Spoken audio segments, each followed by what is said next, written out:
Hi guys, this is Raghu and welcome back to my channel. Tollywood box office వద్ద July 2nd వీక్లో 3 different Telugu straight films భారీ అంచనాల నడుమ ప్రేక్షకుల ముందుకు రావడం జరిగింది.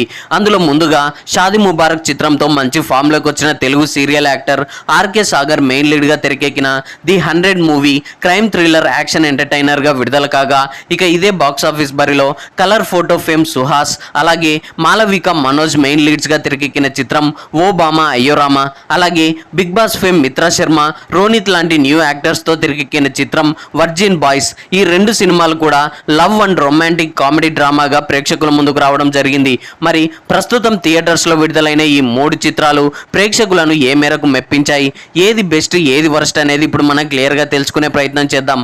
అంతకన్నా ముందు నా ఛానల్ని ఇంకా ఎవరైనా సబ్స్క్రైబ్ చేసుకోకపోతే వెంటనే నా ఛానల్ని సబ్స్క్రైబ్ చేసుకొని నేను పెట్టే ఇలాంటి మంచి మంచి కంటెంట్ వీడియోస్ మీ దాకా చేరాలంటే పక్కనే ఉన్న బెల్ ఐకాన్ని కూడా యాక్టివేట్ చేసుకోండి. సో ఇక ఏ మాత్రం లేట్ చేయకుండా డైరెక్ట్ గా మ్యాటర్లోకి వెళ్ళిపోదాం. ముందుగా మొఘల్ రేకులు ఫేమ్ బుల్లితెరపై పవర్ఫుల్ పోలీస్ ఆఫీసర్ గా ఆర్కే నాయుడు క్యారెక్టర్ తో తెలుగు రాష్ట్రాల్లోని ఇంటింటికి చేరువయ్యాడు ఆర్కే సాగర్. అయితే చాలా గ్యాప్ తర్వాత సినిమాల్లో కంబ్యాక్ రీఎంట్రీ ఇస్తూ ది 100 మూవీ కోసం మరోసారి కాకి దుస్తులు ధరించడం విశేషం. ఇకపోతే AP deputy CM Pawan Kalyan చేతుల మీదుగా ఈ సినిమా ట్రైలర్ ను రిలీజ్ చేయడంతో ఒక్కసారిగా ఈ సినిమాపై ప్రేక్షకుల్లో మరింత ఆసక్తి రేకెత్తించింది. ఈ నేపథ్యంలో రీసెంట్ గా విడుదలైన ఈ సినిమా ఎలా ఉంది, ప్రేక్షకులను ఏ మేరకు మెప్పించింది, ఎలాంటి థ్రిల్ పంచింది అనేది ఇప్పుడు మనం క్లియర్ గా తెలుసుకునే ప్రయత్నం చేద్దాం. ఇక కథలోకి వెళ్తే సిటీలో ఓ గ్యాంగ్ చేసే వరుస దోపిడీలు, హత్యలు కలకలం సృష్టిస్తాయి.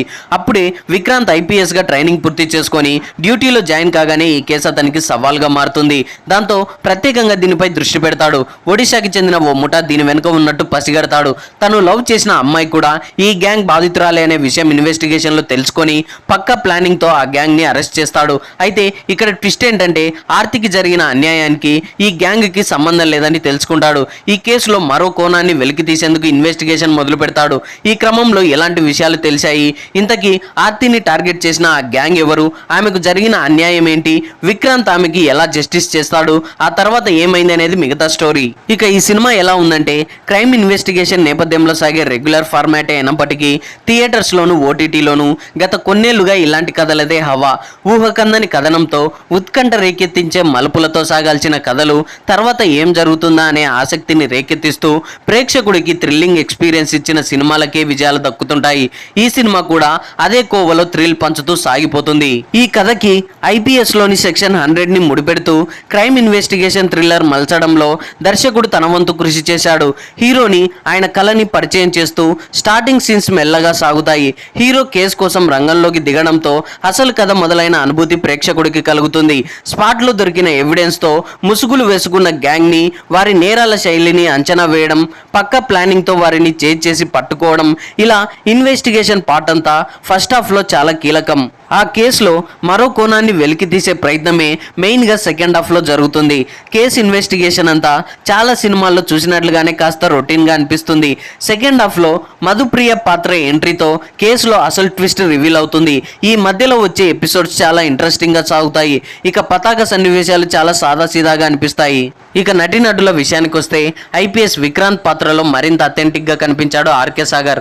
బుల్లితెరపై ఆర్కే నాయుడు అనే పోలీస్ క్యారెక్టర్ తో ఏ రేంజ్ ఇంపాక్ట్ చూపించగలిగాడో సేమ్ ఇందులో కూడా ఏమాత్రం తగ్గకుండా ప్రేక్షకులకు అప్పటి రోజులు గుర్తు చేశాడు. హై వోల్టేజ్ యాక్షన్ ఎపిసోడ్స్ తో ఆకట్టుకున్నాడు. ఇక హీరోయిన్ గా Misha Narang important role play చేసింది. అందంగా కనిపించింది. సెకండ్ హాఫ్ లో భయం, బాధ, కోపంతో ఒకంత సంఘర్షణకు గురయ్యే సన్నివేశాల్లో ఆమె నటన అందరినీ మెప్పిస్తుంది. ఇక ధన్య బాలకృష్ణ, విష్ణుప్రియ కూడా ఇంపార్టెంట్ రోల్ ప్లే చేశారు. ఇక హీరోకి తల్లిగా, సైకియాట్రిస్ట్ గా కళ్యాణి నటరాజన్ ఆకట్టుకుంటుంది. ఇక పుష్ప సినిమాలో విలన్ గా మెప్పించిన తారక్ పొన్నప్ప క్యారెక్టర్ లో విలన్ గా మెప్పిస్తాడు. ఇక టెక్నికల్ గా హర్షవర్ధన్ రామేశ్వర్ మంచి నేపథ్య సంగీతంతో ఆకట్టుకున్నాడు. అలాగే శ్యామ్కే నాయుడు సినిమాటోగ్రఫీ కూడా చాలా బాగుంది. ప్రొడక్షన్ వాల్యూస్ కూడా చాలా బాగున్నాయి. ఇక ఫైనల్ గా director Raghava Omkar making style కూడా చాలా బాగుంది. హీరోని చూపించే తీరు చాలా బాగుంది, కానీ కథనాలపై ఇంకాస్త దృష్టి పెట్టుంటే చాలా బాగుండేదనేది నా ఉద్దేశం.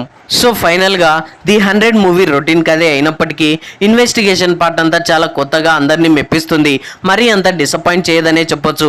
ఫ్యామిలీతో కలిసి చక్కగా ఒకసారి చూసి ఎంజాయ్ చేయొచ్చు. ఇక నెక్స్ట్ ఇదే బాక్స్ ఆఫీస్ బరిలో పోటీ పడుతున్న మరో hero writer Padma Bhushan, Ambajipeta, marriage band వంటి డీసెంట్ హిట్స్ అందుకున్న యంగ్ హీరో సుహాస్ నటించిన లేటెస్ట్ మూవీ ఓ బామా అయ్యో రామా. రొమాంటిక్ ఎంటర్టైనర్ గా తెరకెక్కిన ఈ చిత్రం ప్రమోషనల్ కంటెంట్ ఓ మోస్తారుగా ఆకట్టుకోగా నువ్వు నేను ఫేమ్ అనిత ఈ చిత్రంతో తెలుగులో రీ ఎంట్రీ ఇవ్వడం విశేషం. రామ్ గోదాల దర్శకత్వంలో తెరకెక్కిన ఈ చిత్రం ప్రేక్షకులను ఏ మేరకు ఆకట్టుకుందో ఇప్పుడు చూద్దాం. ఇక కథలోకి వెళ్తే చిన్నప్పుడే తల్లిని కోల్పోయిన రామ్ కి సినిమాలంటే ఎందుకో కోపం.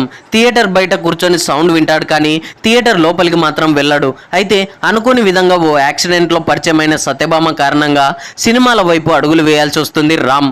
అసలు సత్యభామ ఎవరు, ఎందుకని రామ్ కి ఇష్టం లేని సినిమా దిశగా అతన్ని ప్రోత్సహించింది, అసలు రామ్ కి సినిమాలంటే ఎందుకు కోపం వంటి ప్రశ్నలకు సమాధానమే ఓ బామా అయ్యో రామ చిత్రం. సుహాస్ కథల ఎంపికపై ప్రేక్షకులకు మంచి గురింది. ఆయన సినిమాల్లో కథే హీరోగా కనిపిస్తుందన్న ధీమా ఉంటుంది. మొదట ఈ మూవీ ట్రైలర్ చూసినప్పుడు ఇందులోనూ ఓ బలమైన కథ ఉందన్న భరోసా కనిపించింది. దీనికి తోడు మారుతి, హరిశంకర్ లాంటి స్టార్ డైరెక్టర్స్ ఇందులో స్పెషల్ గెస్ట్ రోల్ ప్లే చేయడంతో తప్పకుండా ఇందులో ఏదో విషయం ఉందనిపించింది. కానీ తీరా తెరపై బొమ్మ చూశాక తెల్లబోవడం ప్రేక్షకుల వంతైంది. తెలుగు సినిమా అంటే ప్రేమ, ఎమోషన్, డ్రామా అన్నీ ఉండాలంటూ ఈ చిత్రంలో డైరెక్టర్ రామ్ గోదాల ఓ డైలాగ్ వినిపించాడు. కానీ ఈ సినిమా చూస్తున్నప్పుడు దర్శకుడు ఆ మాటను ఈ సినిమా విషయంలో ఎందుకు ఫాలో కాలేకపోయాడనిపిస్తుంది. కథ, అందులో బలమైన సంఘర్షణ, డ్రామా ఏవి కనిపించవు. హీరోయిన్ మినహా మరే పాత్రకు మెరుపు లేదు. రామ్ జీవితాన్ని పరిచయం చేస్తూ కథను ప్రారంభించిన దర్శకుడు సత్యభామ కథతో అసలు స్టోరీని ట్రాక్లోకి తీసుకొచ్చాడు. అయితే ఆ సీన్స్ అన్ని రొటీన్గా సాగిపోతుంటాయి. హీరోని వెంటాడే చేదు జ్ఞాపకంతో ఓ యాక్సిడెంట్ సీక్వెన్స్ను లింక్ చేసి ఫస్ట్ హాఫ్కి బ్రేక్ ఇచ్చాడు. కానీ అదేమంత థ్రిల్లింగ్గా అనిపించదు. అయితే ఇక సెకండ్ హాఫ్లో ఫ్లాష్ బ్యాక్ ఎపిసోడ్తో మొదలైనప్పటికీ ఇందులో బలమైన ఎమోషన్ కనిపించదు. అయితే తల్లి కొడుకుల మధ్య సెంటిమెంట్ డ్రామా కొంతమేర పర్వాలేదనిపిస్తుంది. ప్రీ క్లైమాక్స్లో హీరోయిన్ పెట్టే కండిషన్స్తో అసలు నిజం తెలుసుకొని రామ్ తన జీవితాన్ని గాడిన పెట్టుకునే ప్రయత్నం చేయడం, ఇదంతా సింపుల్ సీన్లతో సోసోగా సాగిపోతుంది.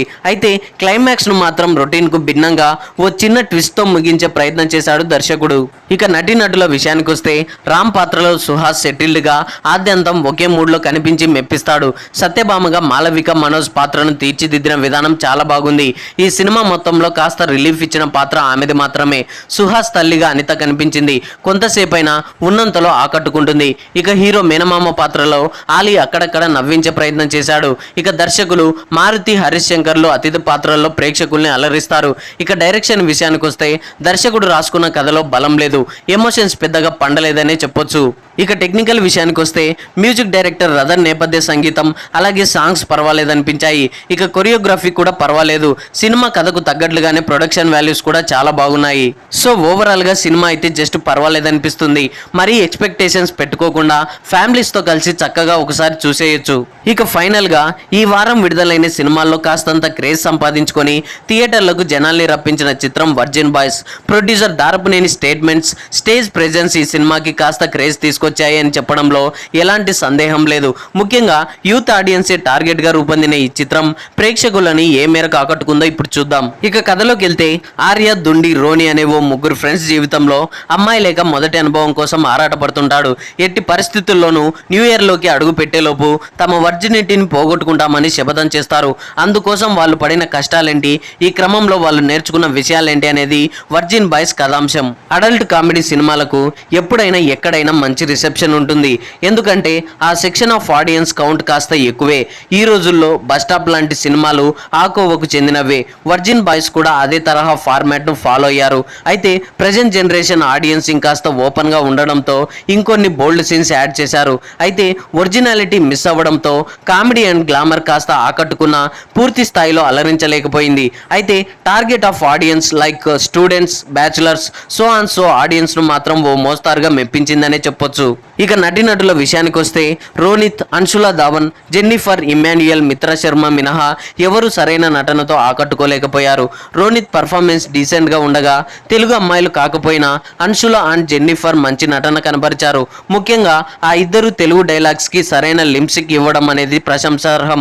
ఇక గీతానంద్ కొన్ని సన్నివేశాల్లో పర్వాలేదు కానీ ఎమోషనల్ సీన్స్ లో మాత్రం తేలిపోయాడు.